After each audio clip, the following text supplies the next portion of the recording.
자, 정보회의를 시작하도록 하겠습니다. DB금융투자 을지로금융센터 이영로 차장과 함께합니다. 어서 오십시오. 예, 안녕하십니까. 또 이 동부가 입에 벼가지고. 네, 그렇죠. 자, 휴가 계획은 잡고 계십니까? 휴가 계획이 없습니다. 없습니까? 예. 보통 이제 하계 시즌 오늘이 뭐 절기상 단오라고 하더군요. 6월도 이제 중순으로 접어들고 있는데 7월, 8월이면 휴가잖아요. 그렇죠. 네. 예. 그러면 6월 달에 보통 계획하지 않나요? 근데 항상 저희 계획을 네. 휴가 계획을 세워본 적이 없어가지고 지난해야 뭐 코로나 때문에 뭐 제대로 못했던 계획들이 올해는 많은 분들이 뭐 해외 여행에 대한 워너비, 네, 예, 그렇죠. 로망, 그래서 뭐 많이들 꿈꾸시는 것 같은데, 네. 그죠? 백신을 통해 가지고 그것이 이루어질지는 당장 올해는 뭐 약간 좀 애매하다고는 하지만 그래도 네, 그렇죠. 뭐 여행들 계획 많이 잡으시는 것 같아요. 이게 일단은 뭐 저희 그 여행 계획들을 여행 좋아하시는 분들 같은 경우는요. 올 지금 상반기쯤 그러니까 그 한 4월, 5월 뭐 이때쯤부터 해가지고 여행사들이 상품을 내놨어요. 하반기에 여행을 갈 수 있는 그런 상품들을 내놨는데 네. 아주 이제 저렴하게 내놨었죠. 조금 이제 이 계약금 얼마 걸어놓고 그때 이제 갈 수 있으면은 보내주겠다. 여행사에서 보내주겠다 이런 식으로 했을 때 그게 많이 팔렸어요. 그래요? 예. 그래서 일단은 가고 싶은 욕망들이 있으니까 일단은 해놓는 겁니다. 그리고 나서 이제 풀리면은 무조건 가겠다라는 거니까요. 예. 참 그렇죠. 선제적으로 이렇게 발빠르게 여행을 준비하신 분들도 있긴 있더라고요. 네. 근데 아침에 좀 눈에 띄는 뉴스 중에 하나는 뭐 가보지 못했습니다만 저도 이과수 폭포라고 하죠. 예. 나이아가라 폭포. 네. 물이 말라가지고 가뭄 때문에 브라질에. 물이 안 흘러내리더군요. 독특한 모습을 봤는데 거기는 뭐 세계 7대 자연관광지 명소라고 그렇죠. 되어 있잖아요. 하여튼 뭐 희한한 일들도 계속 있고 이게 기후에 대한 이 민감도가 상당히 좀 높아지는 상태고요. 네. 이번 G7 정상회담에서도 뭐 그런 얘기들이 좀 그렇죠. 있었나요? G7에서도 이제 뭐 친환경 관련된 거 이런 부분들 위주로 많이 이야기를 했었고 뭐 예전에 이제 파리 기후 협약 이거를 갖다가 또 이제 거의 확정짓는 형태로 해서 이야기들을 많이 나왔던 걸로 알고 있고요. 트럼프 대통령 때 탈퇴했다가 네, 바이든 대통령이 이제 집권하면서 다시 재가입을 첫 번째 공약으로 얘기했죠. 그래서 이제 빠르게 이제 그런 부분들에 대해서 예전에 이제 트럼프 대통령 때는 내연기관 관련된 차들, 뭐 친환경 차에 대한 이런 부분들도 별로 안 했지만 바이든 대통령 당선되자마자 그쪽 관련돼 가지고 빠르게 진행하고 그 친환경 자동차들이라든지 이런 부분들에 대해서 각 주마다 또 그런 부분들에 대해서 이제 따라오고 있는 실정이고 한국도 이제 대한민국도 보시게 되면은 최근 들어서 이제 온도가 올라갔다라고 좀 많이들 느끼실 거예요. 물론 지금 예전에 비해서 요즘 비가 좀 많이 온다 이렇게 하지만 뭐 그 전에 놓고 봤을 때는 그렇게 많이 오는 건 아니지만 그래도 이제 잦은 비가 와가지고 이제 한국이 이제 올해 가뭄이 있다라는 얘기를 들어보지 못했습니다. 올해 올해는 비가 많이 왔죠. 네. 근데 반대로 대만 쪽 우리보다 좀 더 밑에 이쪽에 있는 대만 쪽은 이제 가뭄이 이 작년에부터 해가지고 가뭄이 되게 심하게 그래서 이제 반도체 공장에도 영향을 그쵸. 주고 뭐 TSMC지만 뭐 그다음에 일본 쪽에도 이제 태풍이라든지 이런 것들이 훨씬 더 많이 이제 그쪽 지역에서 바로 발생되는 태풍들도 발생하고 있고 그래서 기후가 좀 많이 변화하고 있다라는 부분들이 있기 때문에 친환경에 관련된 이 기조는 상당히 좀 지속될 것 같습니다. 네. 뭐 아침에 앨런 머스크가 또 한마디 했군요. 청정 에너지를 쓰면은 비트코인을 다시 받겠다. 그걸 확인을 어떻게 하는지 모르겠습니다. 청정 에너지로 채굴하는 거를 확인을 하게 되면은 뭐 이걸로 살 수 있다라고 하는데 대체 뭘로 확인을 하는지는 그건 잘 모르겠습니다. 하여튼 비트코인 시세가 또 움직입니다. 8% 오르고 있는데 에너지 얘기 뭐 청정 에너지 뭐 기후 다 맥락은 비슷한데 뭐 이야기는 많이 하죠. 근데 실제 이제 이행을 얼마나 하느냐도 뭐 문제이긴 한데 사실 그럼에도 불구하고 국제 유가는 배럴에 $70 선까지 다시 올라왔어요. 뭐 이 화석 연료를 쓰지 말자라고 다들 이야기는 하는데도 시세는 오르고 뭐 좀 아이러니하죠. 물론 공급을 좀 줄이고 있어서 그런지 몰라도. 자, 그러면 오늘 또 정보 회의를 가봐야 될 텐데 기업은 무엇을 보고 갈까요? 예, 제 오늘 좀 들고 나온 거는 이제 동부건설을. 동부건설. 예. 제가 몸담고 있는 이 그룹사가 아닙니다. 전혀 관계없네요. 예, 관계없는 이제 네. 예전에는 이제 동부건설이 동부 브랜드를 다 갖고 있었는데요. 그래서 이제 동부건설이 이제 매각이 되면서 저희는 이제 DB로 바뀌었고요. 네. 예. 그러면서 이제 동부건설은 이제 그 사모투자 펀드 쪽에 매각이 된 상태입니다. 에코프라임 마린 기업, 키스톤 에코프라임이라는 이 펀드에 매각이 된 상태고요. 이제 동부건설 같은 경우는 이제 최근 들어서 이제 그 부동산 부동산이라든지 재건축, 재개발 뭐 이런 부분들이 이야기 나오면서 건설주들이 좀 많이 올라가고 있었어요. 네. 올라갔죠. 그런데 이제 동부건설 같은 경우는 주택보다는 주택도 있지만 토목이라든지 뭐 이런 부분들에 대해서도 상당히 좀 강점이 있고요. 근데 제가 주목하고 있는 부분들은 동부건설이 도급 한 35위 정도가 됩니다. 네. 예. 근데 이게 이제 올해 4월 15일 경에 이제 한진중공업을 인수하는 주식 매매 계약을 체결을 했습니다. 동부건설이요? 동부건설하고 이제 그 사모펀드하고 이렇게 같이 해가지고 컨소시엄 구성해서 이제 한진중공업을 인수하는 걸로 이제 체결이 됐고요. 네. 8월 초반까지 해가지고 실사가 진행되고 있고 완료되게 되면은 이제 동부건설이 한진중공업을 인수를 하게 되는데 한진중공업이 이제 딱 보게 되면은 우리 조선소나 뭐 조선 이런 쪽도 있겠지만 지금 현재로서는 건설 쪽에 대한 이게 매출액이 더 큽니다. 네. 그래서 이제 동부건설과 한진중공업의 건설 사업 부분이 이제 이게 합쳐지게 되면은 시너지 효과가 나오게 되는데 동부건설이 이제 도급순위 35위라고 하면 2019년도 기준일 겁니다. 이게 35위 정도가 됐고요. 한진중공업 같은 경우가 45위 정도가 됩니다. 이게 이제 합쳐지게 되면은 시너지가 좀 있을 수 있겠군요. 그렇죠. 네. 이게 이제 도급순위라는 게 물론 이제 참고 자료이긴 하지만 한진중공업도 예전에 그 필리핀 수빅 조선소 예. 때문에 결국에는 좀 안 좋았죠. 무너진 거잖아요. 네. 근데 수빅 조선소 같은 경우는 이제 매각이 됐습니다. 그렇죠. 그래서 털어낼 건 털어내고, 예, 털어낸 상태입니다. 예. 동부건설도 마찬가지로 털어낼 건 털어내고 네. 주인이 바뀌었다고 봐야 되겠죠. 그렇죠. 동부건설은 안정적으로 이제 수익은 계속 나오고 있던 회사였고요.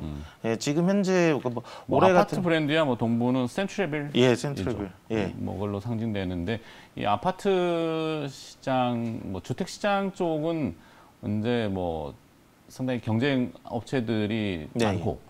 뭐 레드오션이라고 해야 될 거고 그러다 보니까 동부건설은 색깔을 이제 좀 달리 변모하는 듯한 모양새 내용이 그려낸 거야. 예, 지금 이건 나온 부분은 이제 대전 해물 더 센트럴이라든지 이 부분은 한진중공업 관련된 내용입니다. 네. 동부건설이 이제 한진중공업의 건설 사업 부분이 이런 식으로 지금 한국남부발전이라든지 요번에 얼마 전에 27일인가요? 그때 지난달 27일 한국남부발전과 1,289억 정도 규모의 신세종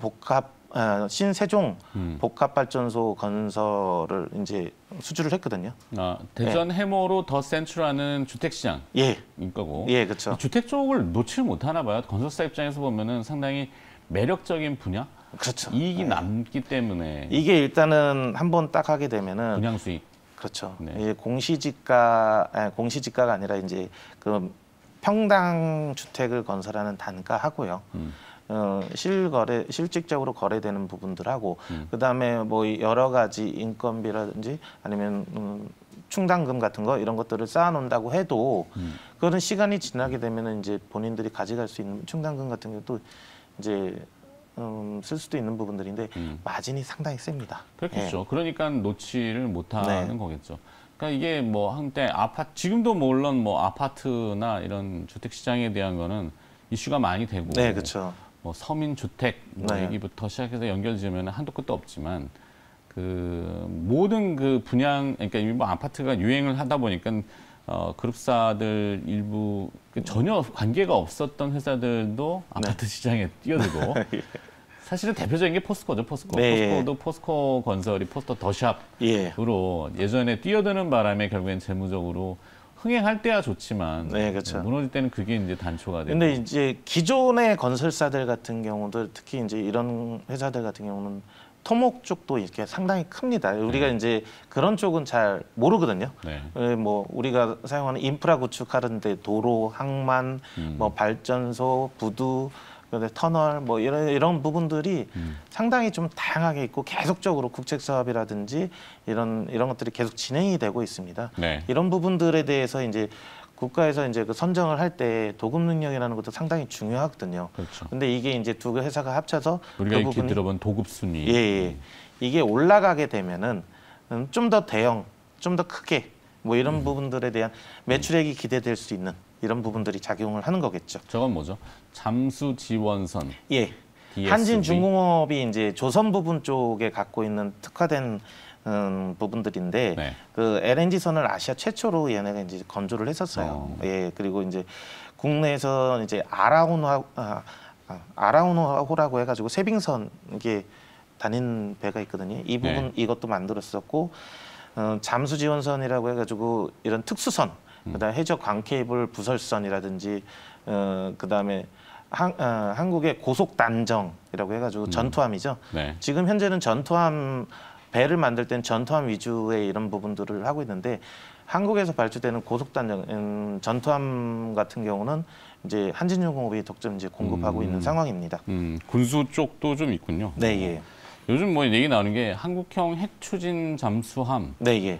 굉장히 좀 뭐 섣부르긴 한데 될라가 모르겠습니다. 될 겁니다. 그래요. 예. 핵 추진 잠수함에 이제 좀 더 나아가서 한국형 핵 항모. 예. 항공모함 얘기 핵을 이용한 연료를 하는 거기 때문에 향후 지금 지난 주말인가요? 지금 방산협회 뭐 이런 부분들이 있었는데 한국 현대중공업이 그 한국형 항공모함을 이제 선보였습니다. 이게 이제 모델로만 이렇게 해가지고 모형을 전시했는데 그렇겠죠. 이게 이제 한 4만 톤급 정도 만재 배수량 한 4만 톤급 정도 되는 원래 경함모 형태로 만들려고 했지만 이거를 이제 중형 항모급으로 이제 하면서 향후 좀 더 활용도가 높은 그런 형태로 좀 만들겠다. 항공모함이 굉장히 어려운가 봐요. 우리가 저도 내용은 잘 모르지만 군사적으로 이제 많이 아시는 밀리터리 덕후들. 근데 중국도 이제 항공모함을 만들었잖아요. 예, 야오닝함이라든지 이제 계속 이렇게 쓰던데. 예, 이게 스키 점프대라고 그러는데 모양이 희한한 이렇게 그거야 이게 그쪽 이야기겠죠. 미국에서 독보적인 기술을 갖고 있는 캐퍼필더 방식이라고 해가지고 이게 전투기를 딱 하면은 앞에서 딱 앞바퀴를 날리는 거죠. 끌어버려요. 우리 옛날 글라이더 고무줄 해가지고 앞으로 톡 날리듯이 그렇게 끌고 가서 배를 띄우면은 짧은 배가 아니라 항공기를 띄우면은 짧은 활주로에 이게 항공기가 뜰 수 있도록 만드는 기술인데 그 기술이 되게 어려워요. 어렵죠. 예, 순간적으로 속도를 막 그 힘을 끌고 나가는 그 속도도 중요하고. 그러니까 갑판만 이렇게 뭐 활주로 형태로만 만든다고 되는 게 아닌 것 같더라고요. 예.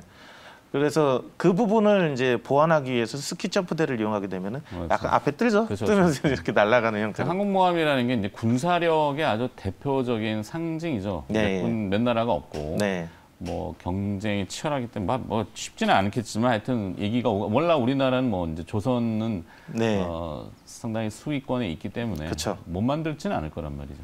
다 만들고 있습니다. 그런데 이번에 이제 G7 하면서 이제 영국에서 한국에 대해 특별하게 더 이제 관심 갖고 이렇게 도와주는 부분들도 하나는 뭐냐. 영국에 이제 그 유럽연합을 탈퇴했지 않습니까? 탈퇴하면서 독자 생존을 가기 위해서 하는 부분들 중에 하나가 또 이제 자국의 해군력 이런 부분들을 계속 하기 위해서는 그쪽에 이제 또 국가의 위상이 팔아서 돈을 벌어야 되거든요. 그래서 이제 퀸 엘리자베스급 그 항모 건조 기술 부분에 대해서 한국에 이제 기술 지원을 해주겠다. 뭐 이런 정부 건설 얘기하다 항공모함까지 가버렸네. 그러네요. 아니 왜냐하면 한진중공업하고 지금 이제 조인트가 될 거서 시너지를 지금 보고 하는 거잖아요. 네, 그렇죠. 그리고 이게 이제 가지고 있는 여러 가지 장점들 다시 또 돌아와서.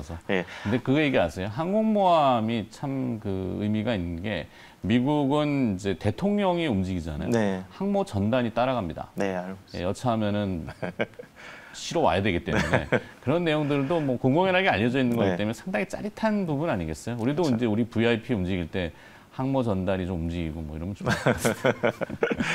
미국에 도움 요청하면 되니까. 네, 여담입니다. 이게 일단 다시 돌아와서 한진중공업이 정보회에다 별로 이상한 데로 갔네. 한진중공업이 이제 갖고 있는 영도조선소 쪽에 이제 부산의 부산 항만이랑 가깝죠. 네. 이제 땅이 노른자의 땅입니다. 네. 예, 5분 남았대요. 빨리빨리 해야 된대요. 예.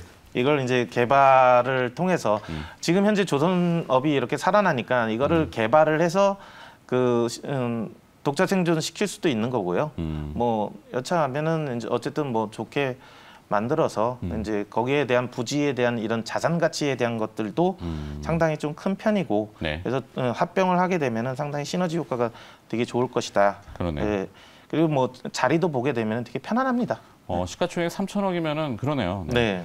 그럼 남들이 잘 안 보는 걸 찾아가지고 이렇게 또 깊이 있게 보는 것도 네. 굉장히 좋은 것 같아요. 네. 네. 신선합니다.